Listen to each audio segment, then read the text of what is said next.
Hey, it's John Lee Dumas of EO Fire, and it's The Entrepreneurial You, the show for dedicated and passionate Caribbean entrepreneurs seeking daily inspiration, brought to you by author, speaker, and award-winning entrepreneur Heneka Watkis-Porter. You must be prepared to ignite. You can get a niche based on the platforms, based on, are you going to do digital marketing on WordPress, or if you're a social media marketing agency, are you going to do Instagram, or are you going to do Twitter? And if you focus yourself on a platform, you get a chance to better understand, the nuances of just that one platform than trying to figure them all. And I think that's really great, identifying a niche. Besides the depth of knowledge, it also gives you like a competitive edge because you can get, all the clients in that specific industry. It also makes onboarding so much easier because clients are so similar between each other. And it also makes targeting in terms of sales easier because you can, just target those specific, you have a clear persona. So I think that's one of the things, identifying a niche. And then obviously you have to establish your own, presence digitally.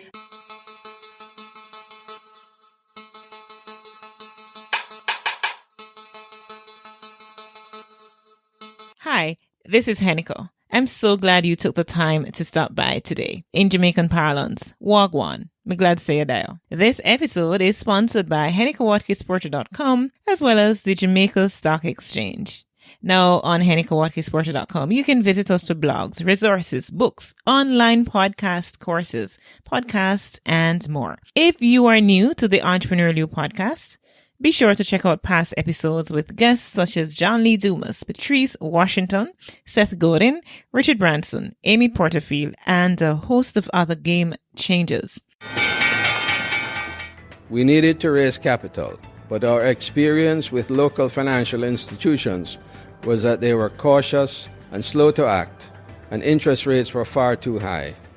We had real concerns about financing our business through outside equity investors and the possibility of interference. Could we get a fair valuation for our business? We had our own ideas about the business and its value. Should I go the traditional route of bank financing, or should I try the Jamaica Stock Exchange? So we made a call and experienced transformation of our business through conversations. I'm John Mahfood, CEO of Jamaican Teas, and we're listed on the Jamaica Stock Exchange. Give us a call today at 876-967-3271 to begin your transformation through conversation. We want to see your company listed on the Jamaica Stock Exchange. And now, here's today's episode. People don't buy what you do, they buy why you do it. Simon Sinek. Greetings, my peak performer. I really trust that you are staying safe as we try to ride out the storm of the pandemic. So I really hope that you're, keeping well and that you and your family are safe. I want to welcome you to episode 187 of the Entrepreneurial You podcast. Of course, I'm your host, Heneka Watkis-Porter.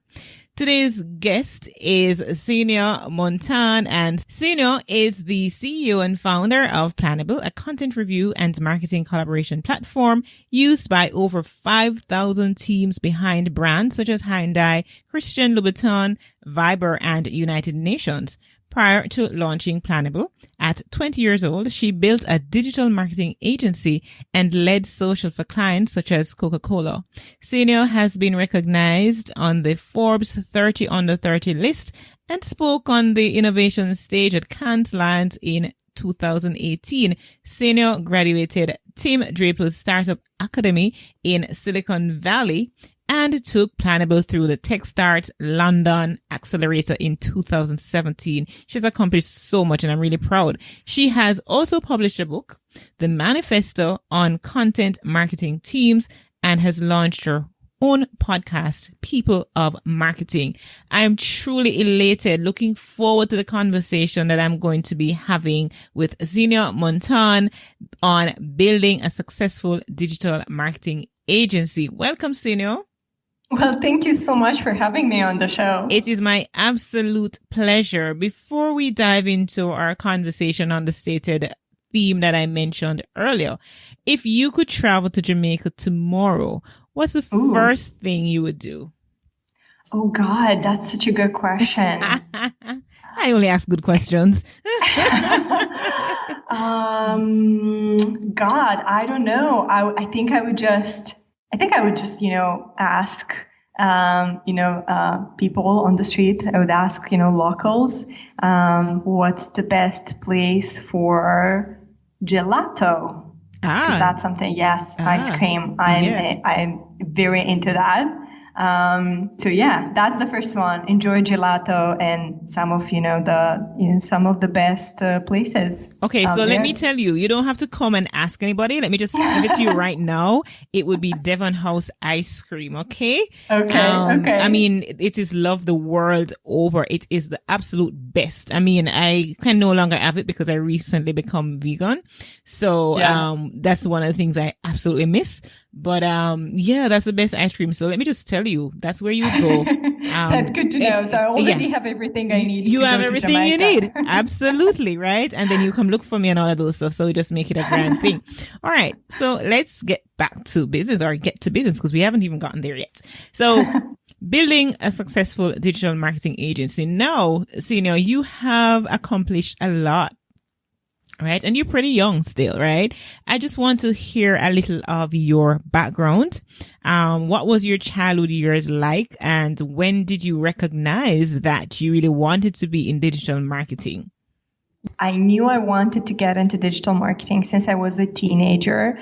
I was reading everything I could about the industry, about advertising and PR and social media, and I was super passionate about it. But I think this passion for digital marketing is actually older than the moment I recognized it as digital marketing. And it has its roots in my childhood as an introvert, huge introvert. We moved from one city to another when I was very young, and I couldn't make any friends being such a big introvert. And I remember that I learned Photoshop in one of the summers when I was, just staying at home and not playing with other kids. I learned Photoshop by myself. And that's where, my passion for design started. And then I developed a passion for writing, and then a passion for mathematics when I was in high school. And I think all of those together tied, the analytics part, the writing part, and the design part, they all tied together very well into digital marketing. And I think that's kind of the story of why I'm, trying to make this industry better and why I'm in this industry in the first place. Very interesting. I know that some of my Jamaican folks perhaps be listening to you and like, I'm not liking her right now. I mean, passion for mathematics, Yeah, I did. I was such a geek. I loved numbers. I remember that was one of my favorite, parts at school. Yeah. Interesting. I mean, my mathematics story, like, let me tell you. So when I was growing up, I hated maths, like really badly, right? And I remember even as a child, I would actually drop my pencil under the desk. And so I would stay under there should the teacher be calling for me, and I'll be looking for my pencil eternally because I'm not coming out, right? I remember doing stuff like that. But all's well that ends well, because eventually I had to face my phobia. And when I left school, I decided, I'm going to face this fear head on, and I began taking extra classes, and I was very successful in math. And then I became so in love with it and so in love with statistics. Yeah. And I really, really, started enjoying it. I'm like, oh my gosh, why was I so fearful in the beginning? But really I had somebody to guide me through, like taking me from the very baby stage. And so it helped a lot. Yeah. All right. True. So good backstory to now go into a little bit of your Forbes 30 under 30 experience. How did you get to be on the list? I remember talking with as I mentioned in the pre-chat with you earlier, that you're my second 30 under 30 Forbes 30 under 30 guest. And so I want to hear your story. What was it like for you? Why do you think that you made the list, and so on, before we get into all the other stuff about building a successful agency? Right. Well, I don't think, the team, the staff behind for Forbes 30 under 30 have seen so many entrepreneurs women entrepreneurs from post-Soviet countries such as Republic of Moldova in Eastern Europe, and such a young one as well. So I think just my background, where I came from, the economy I grew in, the resilience it took to get where we are today with Planable, I think that's what impressed them the most. Just like the grit of, not having a cool and prestigious pedigree. I think that's what really made the difference in my profile in front of the Forbes 30 under 30 staff. I applied. I got a few recommendations. I networked my way into it, as with many other things, and that's how I got on the list. But yeah, happy to also tell you a bit more about Planable and what took to get there. Absolutely. And we're going to be talking about Planable because that's pretty much where we're centered, or where the conversation is going to be centered on. But I just wanted to ask a little more. Two more questions I have, I think, before I get there. Like, one, what has that experience done for you in terms of raising your profile and the experience in general, right? That's one. And secondly, you mentioned where you're from and where you grew up, Moldova. I'd like to hear too a little bit about the entrepreneurial landscape there, and how is it, and how did you get into entrepreneurship, kind of a thing? Of course, yeah, happy to do that. So I started my first serious business when I was in my second year of university. So at 20 years old, I started my first business, and it was a social media marketing agency. And back then I was studying mass communication and PR. So I was a bit in the industry. I was just getting started in the industry. And I got my first client, which was Coca-Cola locally. They were actually looking for someone super young to do their Facebook page, to take care of their Facebook page. And I remember that I was so excited to get them, as our first client in my agency. And we grew the agency quite a bit since that moment on. We had about 6 to 7 people, so it's still a small one. So I think being on the Forbes 30 under 30 list really helped me out a lot with, it's just like a stamp of approval. It really helps out with credibility. I think it opens a lot of doors, like, being on your podcast as well. But it does help a lot with just raising your profile. I think that's one of the biggest things. Also, the Forbes 30 under 30 have a great community of all the honorees of Forbes 30 under 30 that are in like the same group. They have a bunch of events they organize. So it's a lot about networking and a lot about credibility. And going back to your other question about Moldova and the ecosystem, I think in terms of startups and entrepreneurship, it's really just getting started.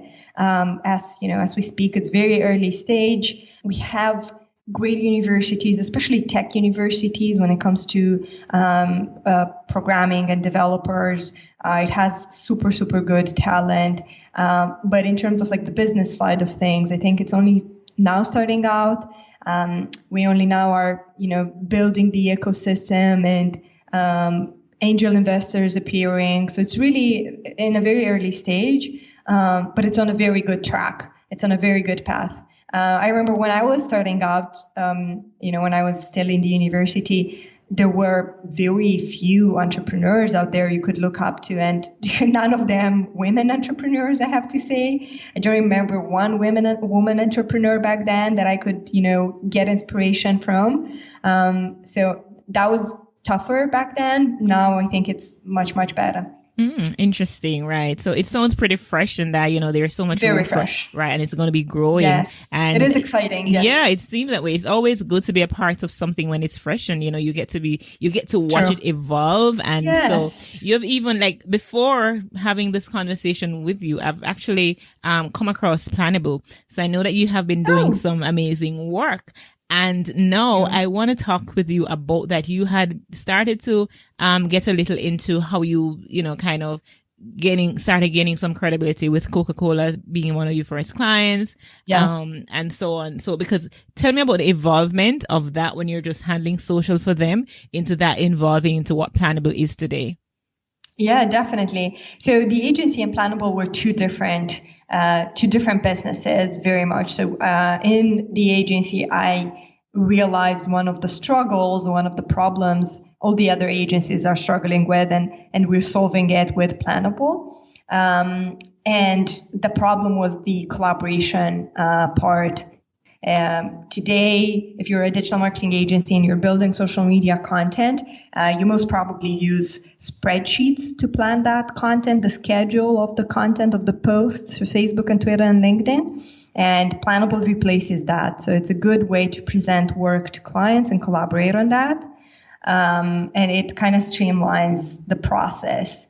But I can also talk about the agency aspect and how I tried to grow it and how we made mistakes and what I wish I knew back then. Right. So, because you were actually alluding to what Planable really is. So maybe you want to give a little more, information about that. And then we can now segue into how does one build a successful digital marketing agency? Because particularly now with the pandemic, which is widespread, of course, it's a pandemic, so it's affecting the entire world, right? Particularly now when a lot of people are heading online to create businesses and they're taking on businesses for clients and so on. So just talk to us about the agency and how does one from the get-go with building a successful digital marketing agency in mind, how do you go about that?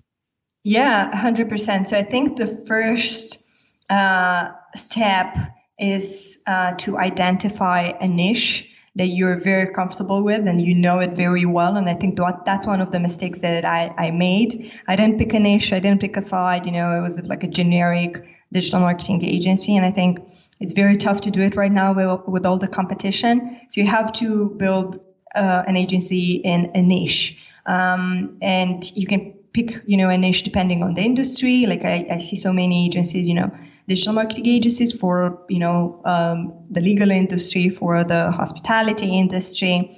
And that's super important because you can, get your skill set more in depth. You can really excel on that skill set. Industries are so different, different kinds of campaigns, different kinds of goals, and you can really deep dive into the knowledge about that industry if you pick one.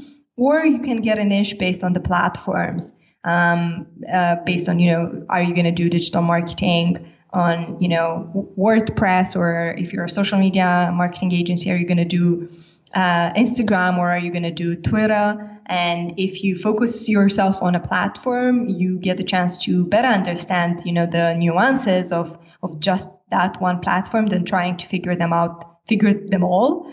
And I think that's really great, identifying a niche. Besides the depth of knowledge, it also gives you like a competitive edge because you can get, all the clients in that specific industry. It also makes onboarding so much easier because clients are so similar between each other.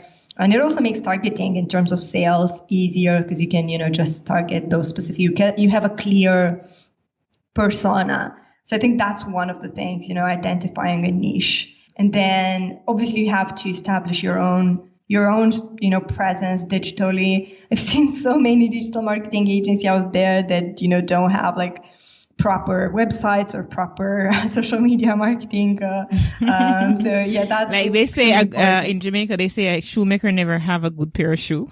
Yes. We have that same saying in Romanian. So that is so odd.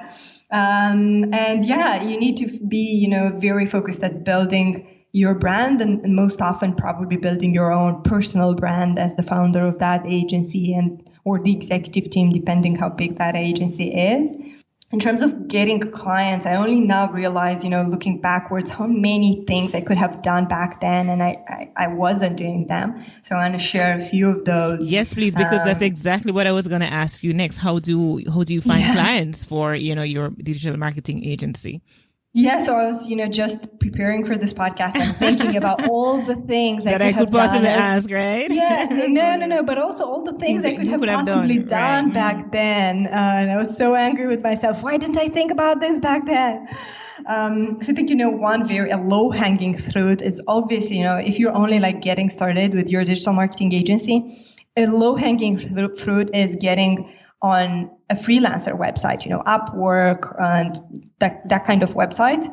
it's a good place to start, to get a few projects just to get things rolling. That's a good way. Then, try and get clients from like your existing network, really, from high school friends that have potentially, are working in some big business, or just work the connections you already have. And don't shy away from like working those connections, especially if they're like warm connections and, real relationships that you invested in time. That's another thing, continue building relationships like that, not just business cards, but actually, investing in those relationships and providing value for those relationships.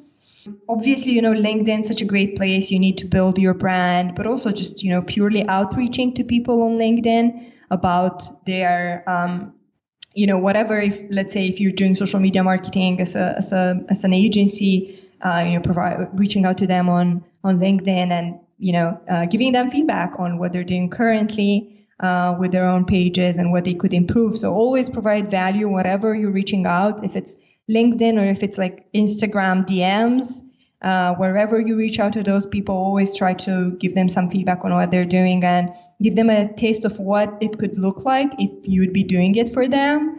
Another idea that I had was, just like building partnerships, I think, with other agencies out there.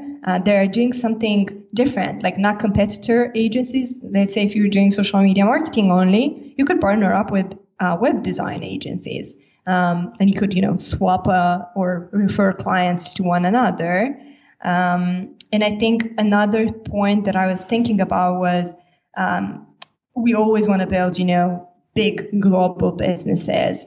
But I think starting locally is one of the best things, especially in the agency industry, just like starting locally from your, businesses around you and then growing globally, I think is the way to go. And then going back, to the value thing, I was thinking about, potentially offering like pro bono work for NGOs and, some small businesses that really need it. Because that could really, that's about like building those relationships, providing that value, potentially, building a case study with them. Because very early on, you don't have case studies to show to prospects. And you need that kind of stuff. So if you do it for free for other, you might, win some word of mouth. They might recommend you in the future. You get some visibility, or you build a case study that you can use in the future. Or if you do some really, really cool work in that pro bono case, then you might, potentially apply with it for all kinds of awards out there. There's so many digital awards out there, and you could potentially apply to one of those. That would definitely, as we've been talking about the Forbes 30 under 30, that would definitely raise your profile quite a lot. One advice from my own experience in SaaS marketing, which is a very different industry than the agency marketing one, I think. And so SaaS, just so our listeners are very clear on what you mean when you say SaaS. Yes, it's software as a service, so the tech industry, basically. Right. Yeah. So one thing that I was, one kind of tactic that you can get inspired from marketing tech products is trying to give some kind of like free trials. So let's say if you're like a social media marketing agency, you could potentially give out for free, 10 posts, like a week worth of posts. That you give out for free so that they can, see how you work, how you do it. Or if you're, a web design agency, you could potentially, create their contact page for free because that's the easiest one, right? And they could see your work really, live. And then you could, you can get, it's really, you get that hook, you hook them in, and then it's so much easier you have that relationship, you've been working with them, they have seen you professionally. It's a bit easier than if you sign a contract from the get-go. And I think, just building thought leadership is extremely, extremely crucial if you want to build a successful digital marketing agency. It's a bit related to the brand, the personal branding that I mentioned in the beginning, like always building valuable, even writing articles about how you're trying to build that and grow that agency is already, a piece of content. Because you might ask yourself, well, I don't know that I don't have that much content to share. You always do. You just need to dig a bit deeper. for what you could share with your audience. Or if you don't have, if you feel like there's not that much, content that you could share, though you should, there probably is, because you're an expert in something if you're building an agency. But let's say that, you don't want to do that for whatever reason. There's always the opportunity of potentially, building content together with other experts. One idea would be to build a podcast and interview, clients that are on your wish list. Marketing managers and companies that you'd love to work for, that you'd love to have as clients. That's a great way to do it. And it's always, about the networking, and it's always about building value and giving first. I think that's, my mantra for everything. And I think it applies very well in digital marketing agencies. And I very much wish I knew all of that when I was building my own.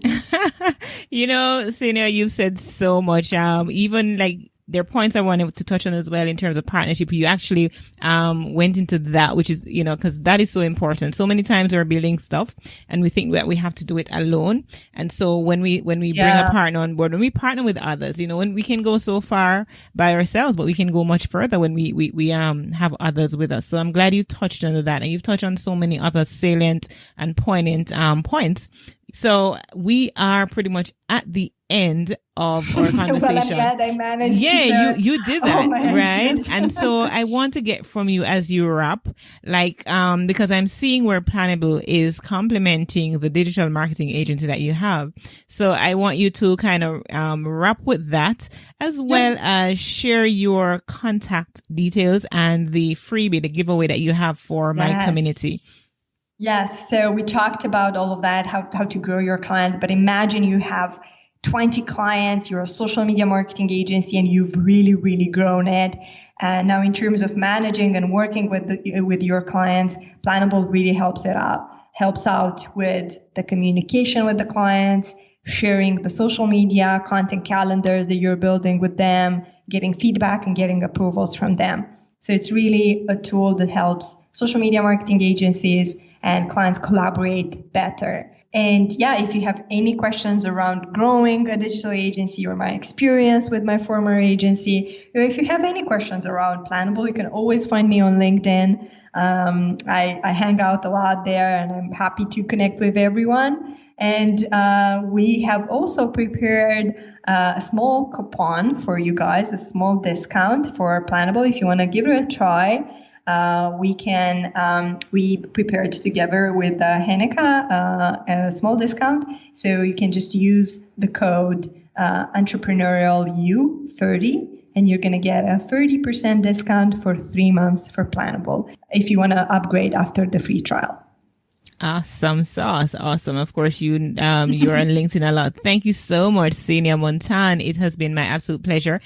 You are a breath of fresh air with everything that you've accomplished and what you're doing to make, even this pandemic more bearable, as people are able to better manage working online, because when they have, when they have the resources to do what they need to do, then of course life is much easier. So thank you for the work that you're doing and will continue to do. Thank you so much for having me on the show. And thank you, my peak performer, for tuning into this episode with Xenia Montan. Of course, I certainly look forward to connecting with you next week. But until then, I just have a little something I want to share with you. No, I have not been sharing a lot about the health challenges that I've been on since April. And coming out of that, though, I have been, identifying some products that are really helping me, as I go through this situation of adrenal fatigue. And of course, I'm going to be doing an episode completely on my experience, but I'm not ready for that yet. But I want to ask you a question. So do you sleep cramp, right? Do you go through that? Do you wake up and you're as a matter of fact not sleeping, and you're tossing and turning and your muscles can't relax? You have restless legs. Maybe it's because you don't have enough magnesium. Maybe that's the problem. So what I'd love for you to do is head over to my website, HenekaWatkis-Porter.com, and at the top there, there is something that says, there's a banner that says click here to sleep better. And when you click on that, it will take you to products that can help you to go through that challenge, because I tell you, magnesium deficiency is real. And it's when you go through, and you don't even have to be going through adrenal fatigue, but maybe you're just generally deficient and you may need it to help you. So, and we know how much a good night's sleep is important to your optimal functioning. So I just want you to go and try it out and see what happens. All right. I want to leave you with today's point of hope. Now, faith is the assurance of things hoped for, the conviction of things not seen. Hebrews 11 verse 1. Walk good.